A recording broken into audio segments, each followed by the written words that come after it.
संतोषी माता व्रत कथा। एक गांव में एक बुढ़िया रहती थी जिसके 7 बेटे थे। 6 बेटे कमाने वाले थे और एक बेटा निकम्मा था। बुढ़िया माँ 6 पुत्रों का जूठा 7वें पुत्र को देती। 7वां पुत्र एक दिन अपनी पत्नी से बोला, देखो, मेरी माता का मुझ पर कितना प्रेम है। वह बोली, क्यों नहीं, सबका जूठा बचा हुआ तुमको खिलाती है। वह बोला, जब तक आंखों से न देखे मान नहीं सकता। पत्नी ने हंसकर कहा, देख लोगे तब तो मानोगे। कुछ दिन बाद एक बड़ा त्योहार आया। घर में 7 प्रकार के भोजन और चूरमा के लड्डू बने। वह पत्नी की बात को जांचने के लिए सिरदर्द का बहाना बनाकर पतला कपड़ा सिर पर ओढ़कर रसोई में जाकर सो गया और कपड़े में से सब देखता रहा। 6 भाई भोजन करने आए। उसने देखा, माँ ने उनके लिए सुंदर सुंदर आसन बिछाए, 7 प्रकार की रसोई परोसी और आग्रह कर करके उन्हें भोजन कराती रही। वह देखता रहा। 6 भाई भोजन कर उठ गए तब माँ ने उनकी 5 थालियों में से लड्डुओं के टुकड़ों को उठाया और एक लड्डू बनाया। जूठन साफ कर माँ ने उसे पुकारा, उठ बेटा, उठ। तेरे भाइयों ने भोजन कर लिया, तू भी उठकर भोजन कर ले। उसने कहा, माँ, मुझे भोजन नहीं करना, मैं परदेश जा रहा हूँ। माता ने कहा, कल जाना हो तो आज ही जा। वह बोला, हाँ हाँ, जा रहा हूँ। यह कहकर वह घर से निकल गया। चलते समय उसे पत्नी की याद आई। वह गौशाला में कंडे थाप रही थी। वहां जाकर वह बोला, मेरे पास तो कुछ नहीं है। यह अंगूठी है, सो ले लो और अपनी कोई निशानी मुझे दे दो। वह बोली, मेरे पास क्या है, यह गोबर भरा हाथ है। यह कहकर पत्नी ने उसकी पीठ पर गोबर के हाथ की थाप मार दी। वह चल दिया। चलते चलते दूर देश में पहुंचा। वहां एक साहूकार की दुकान थी। वहां जाकर बोला, सेठ जी, मुझे नौकरी पर रख लो। साहूकार को नौकर की सख्त जरूरत थी। साहूकार ने कहा, काम देखकर तनख्वाह मिलेगी। उसने कहा, सेठ जी जैसा आप ठीक समझें। उसे साहूकार के यहाँ नौकरी मिल गई। वह वहां दिन रात काम करने लगा। कुछ दिन में दुकान का लेन देन, हिसाब किताब, ग्राहकों को माल बेचना, सारा काम करने लगा। साहूकार के 7-8 नौकर थे। वे सब चक्कर खाने लगे। लेकिन उसने अपनी लगन, परिश्रम और ईमानदारी से सभी को पीछे छोड़ दिया। उसे अपने किए का फल मिला। सेठ ने भी उसका काम देखा और 3 महीने में ही उसे मुनाफे में साझीदार बना लिया। परिश्रम करते करते 12 वर्ष में ही वह नगर का नामी सेठ बन गया और सेठ अपना सारा कारोबार उस पर छोड़कर बाहर चला गया। इधर उसकी पत्नी पर क्या बीती वह सुने। सास ससुर उसे दुख देने लगे। गृहस्थी का काम करवाकर उसे लकड़ी लेने जंगल में भेजते। इस बीच घर की रोटियों के आटे से जो भूसी निकलती, उसकी रोटी बनाकर रख दी जाती और फूटे नारियल की नरेली में पानी दिया जाता। इस तरह दिन बीतते रहे। एक दिन वह जब जंगल में लकड़ी लेने जा नहीं थी तब उसे रास्ते में बहुत सी स्त्रियां संतोषी माता का व्रत करती दिखाई दी। यह वहां खड़ी होकर पूछने लगी, बहनों, यह तुम किस देवता का व्रत करती हो और इसके करने से क्या फल होता है? इस व्रत के करने की क्या विधि है? यदि तुम अपने इस व्रत का विधान मुझे समझा कर कहोगी तो मैं तुम्हारा बड़ा एहसान मानूंगी। उनमें से एक स्त्री बोली, सुनो, यह संतोषी माता का व्रत है। इसके करने से निर्धनता, दरिद्रता का नाश होता है, लक्ष्मी आती है, मन की चिंताएं दूर होती हैं, मन को प्रसन्नता और शांति मिलती है, निपुति को पुत्र मिलता है, प्रीतम बाहर गया हो तो वह शीघ्र लौट आता है, कुंवारी कन्या को मन पसंद वर मिलता है, चलता मुकदमा खत्म हो जाता है, कलह क्लेश की निवृत्ति हो, मुख शांति होती है, घर में धन जमा हो, धन जायदाद का लाभ होता है तथा और भी मन में जो कुछ कामना हो सब संतोषी माता की कृपा से पूरी हो जाती है। इसमें संदेह नहीं। वह पूछने लगी, यह व्रत कैसे किया जाता है? यह भी बताओ तो बड़ी कृपा होगी। वह स्त्री कहने लगी, बिना परेशानी, श्रद्धा और प्रेम से जितना भी बन सके प्रसाद लेना। 5.25 पैसे से 5.25 आने तथा इससे भी ज्यादा शक्ति और भक्ति के अनुसार गुड़ और चना लें। हर शुक्रवार को निराहार रहकर कथा कहना, सुनना। इसके बीच कम नहीं टूटे। लगातार नियम पालन के करना। सुनने वाला कोई न मिले तो घी का दीपक जलाकर उसके आगे जल के पात्र को रख कथा कहना, परंतु नियम न टूटे।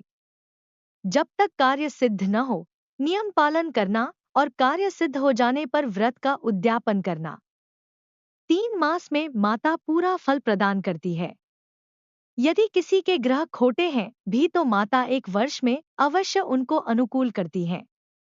कार्य सिद्ध होने पर ही उद्यापन करना चाहिए, बीच में नहीं।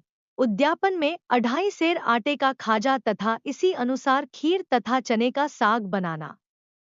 8 बच्चों को भोजन कराना। जहां तक मिले देवर, जेठ, भाई बंधु, कुटुंब के लड़के लेना, न मिले तो रिश्तेदारों और पड़ोसियों के लड़के बुलाना। उन्हें भोजन करा, यथाशक्ति दक्षिणा दे, माता का नियम पूरा करना। ध्यान रखना उस दिन घर में कोई खटाई न खाए। यह सुन वह वहां से चल दी। रास्ते में लकड़ी के बोझ को बेच दिया और उन पैसों में गुड़ चना ले माता के व्रत की तैयारी कर आगे चली। रास्ते में संतोषी माता के मंदिर में जा माता के चरणों में लौटने लगी। विनती करने लगी, माँ, मैं दीन हूँ, निपट मूर्ख हूँ। व्रत के नियम कुछ जानती नहीं। मैं बहुत दुखी हूँ। हे माता, मेरा दुख दूर कर, मैं तेरी शरण में हूँ। माता को दया आई। एक शुक्रवार बीता कि दूसरे शुक्रवार को ही उसके पति का पत्र आया और तीसरे शुक्रवार को उसका भेजा हुआ पैसा आ पहुंचा। यह देखकर जेठानी मुंह सिकोड़ने लगी, इतने दिनों बाद इतना पैसा आया, इसमें क्या बड़ाई है? लड़के ताने देने लगे, काकी के पास अब पत्र आने लगे, रुपया आने लगा, अब तो काकी की खातिर बढ़ेगी, अब तो काकी बुलाने से भी नहीं बोलेगी। बेचारी सलता से कहती, भैया पत्र आए, रुपया आए तो हम सबके लिए अच्छा है। ऐसा कहकर आंखों में आंसू भरकर संतोषी माता के मंदिर में जा मातेश्वरी के चरणों में गिरकर रोने लगी। माँ, मैंने तुमसे पैसा नहीं मांगा, मुझे पैसे से क्या काम, मुझे तो अपने सुहाग से काम है। मैं तो अपने स्वामी के दर्शन और सेवा मांगती। तब माता ने प्रसन्न होकर कहा, जा बेटी, तेरा स्वामी जल्दी ही आएगा। यह सुन खुशी से बावली हो वह घर आकर काम करने लगी। संतोषी माँ विचार करने लगी, इस भोली पुत्री से मैंने कह तो दिया कि तेरा पति शीघ्र आएगा, पर आएगा कहाँ से?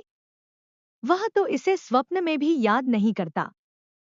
उसे इसकी याद दिलाने तो मुझे ही जाना पड़ेगा। संतोषी माता ने उस बुढ़िया के बेटे को स्वप्न में समझाया, पुत्र, तेरी घरवाली कष्ट उठा पाँच रही है। यह बोला, हाँ माता, यह तो मुझे भी मालूम है, परंतु क्या करूं, वहां कैसे जाऊं? परदेश की बात है, लेन देन का सारा हिसाब किताब है, कोई जाने का रास्ता नजर नहीं आता। आप ही कोई राह दिखाएं कि वहां कैसे जाऊं? माँ कहने लगी, सवेरे नहा धोकर संतोषी माता का नाम ले, घी का दीपक जला दंडवत कर और दुकान पर जा बैठना। देखते देखते तेरा लेन देन चुक जाएगा, जमा माल बिक जाएगा, सांझ होते होते धन का ढेर लग जाएगा। वह अगले दिन सुबह बहुत जल्दी उठा। उसने अपने मित्र बंधुओं परिचितों से स्वप्न में माता द्वारा कही गई बात कह सुनाई। वे सब उसकी बात सुनकर उसकी खिल्ली उड़ाने लगे। वे कहने लगे कि कहीं कभी सपने की बात भी सच्ची होती है। एक बूढ़ा व्यक्ति बहुत समझदार था।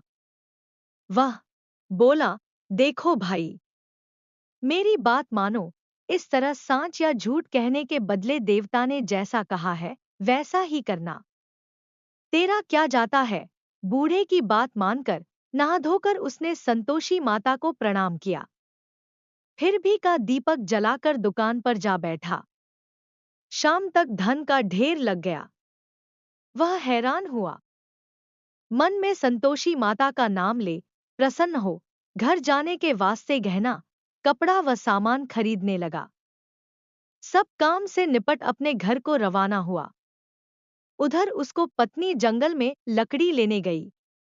लौटते वक्त थक जाने के कारण संतोषी माता के मंदिर पर विश्राम करने बैठ गई। यह तो उसका रोज रुकने का स्थान था। धूल उड़ती देख उसने माता पूछा, हे माता, यह धूल कैसी उड़ रही है। माँ ने कहा, हे पुत्री, तेरा पति आ रहा है।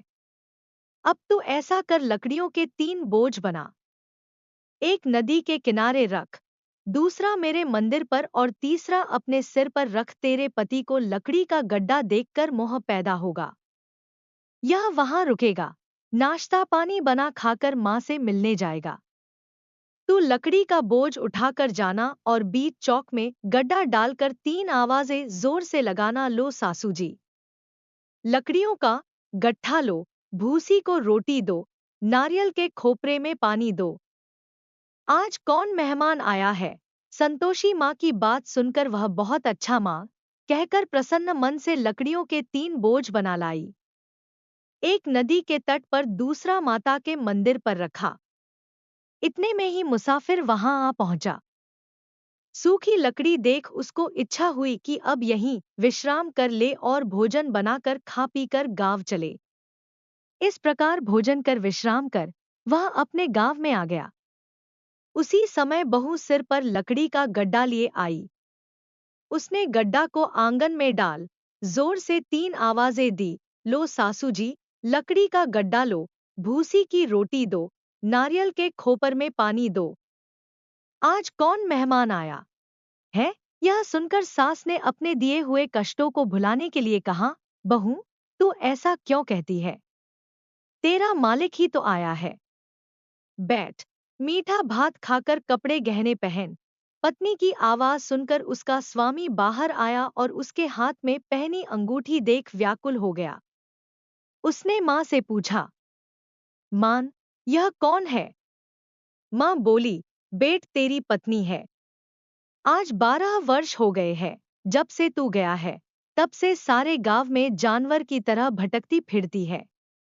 कामकाज कुछ करती नहीं, 4 समय आकर खा जाती है। अब मुझे देखकर भूसी की रोटी और नारियल के खापरे में पानी मांगती है। वह बोला, माँ, मैंने इसे भी देखा है और तुम्हें भी। मुझे दूसरे घर की चाबी दो, मैं उसमें रहूंगा। ठीक है बेटा, जैसी तेरी मर्जी, कहकर माँ ने चाबी का गुच्छा बेटे के सामने रख दिया। उसने दूसरे घर को खोलकर सारा सामान जमाया। एक ही दिन में वहां राजा के महल जैसा ठाट-बाट बन गया। अब क्या था, वह सुख भोगने लगी। अगला शुक्रवार उसने पति से कहा, मुझे संतोषी मात का उद्यापन करना है। पति बोला, बहुत अच्छा, खुशी से कर लो। वह उद्यापन की तैयारी करने लगी। जेठ के लड़कों को भोजन के लिए कहने गई। उन्होंने मंजूर किया, परंतु पीछे से जेठानी ने अपने बच्चों को सिखलाया, देखो रे, भोजन के समय सब लोग खटाई मांगना, जिससे उसका उद्यापन पूरा न हो। लड़के भोजन करने आए।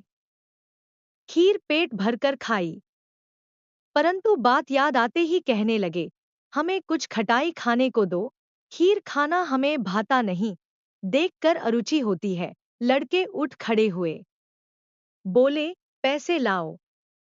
भोली बहू कुछ जानती न थी, उसने उन्हें पैसे दे दिए। लड़कों ने बाजार जाकर उन पैसों से इमली खरीदी और खाई। यह देखकर बहू पर माताजी ने कोप किया। राजा के दूत उसके पति को पकड़कर ले गए। अब सब मालूम हो जाएगा। जब जेल की रोटी खाएगा। बहू से यह वचन सहन नहीं हुए। वह संतोषी माता के मंदिर में गई और कहने लगी, माता, तुमने यह क्या किया। हंसाकर क्यों रुलाने लगी। माता बोली, पुत्री, तूने मेरा व्रत भंग किया है। इतनी जल्दी सब बातें भुला दी। वह बोली, माता भूली तो नहीं हूं, न कुछ अपराध किया है। मुझे तो लड़कों ने भूल डाल दिया। मुझे क्षमा करो माँ। माँ बोली, ऐसी भूल भी कहीं होती है। यह बोली, अब कोई भूल नहीं होगी। अब बताओ, मेरे पति कैसे आएंगे? माँ बोली, पुत्री, जा, तेरा पति तुझे रास्ते में ही आता मिलेगा। वह मंदिर से निकलकर बाहर आई तो रास्ते में उसे अपना पति आता हुआ मिला। उसने पूछा, कहाँ गए थे? वह बोला, इतना धन जो कमाया है उसका कर राजा ने मांगा था, वह भरने गया था। वह प्रसन्न होकर बोली, भला हुआ, अब घर चलो। फिर अगला शुक्रवार आया। वह बोली, मुझे माता का उद्यापन करना है। पति ने कहा, ठीक है, करो। वह फिर जेठ के लड़कों से भोजन को कहने गई। जेठानी ने लड़कों को सिखा दिया कि तुम पहले ही खटाई मांगना। लड़के भोजन करने बैठे लेकिन भोजन करने से पहले ही कहने लगे, हमें खीर पूरी नहीं भाती, जी बिगड़ता है, कुछ खटाई खाने को दो। यह बोली, खटाई खाने को नहीं मिलेगी, खाना हो तो खाओ। उनके उठकर चले जाने पर उसने ब्राह्मणों के लड़के बुलाकर भोजन करवाया। दक्षिणा की जगह उन्हें एक एक फल दिया। इससे संतोषी माता प्रसन्न हो गई। माता की कृपा से 9 माह बाद उसको चंद्रमा के समान एक सुंदर पुत्र प्राप्त हुआ। पुत्र को लेकर वह प्रतिदिन संतोषी माता के मंदिर में जाने लगी। माँ ने सोचा कि यह रोज आती है, आज क्यों न मैं ही इसके घर चलूं, इसका आसरा देखूं तो सही। यह विचार कर माता ने भयानक रूप बनाया।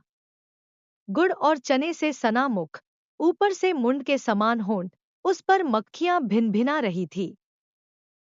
दहलीज में पैर रखते ही उसकी सास चिल्लाई, देखो रे, कोई चुड़ैल डाकिनी चली आ रही, लड़को, इसे भगाओ, नहीं तो सबको खा जाएगी। बहू रोशनदान से देख रही थी।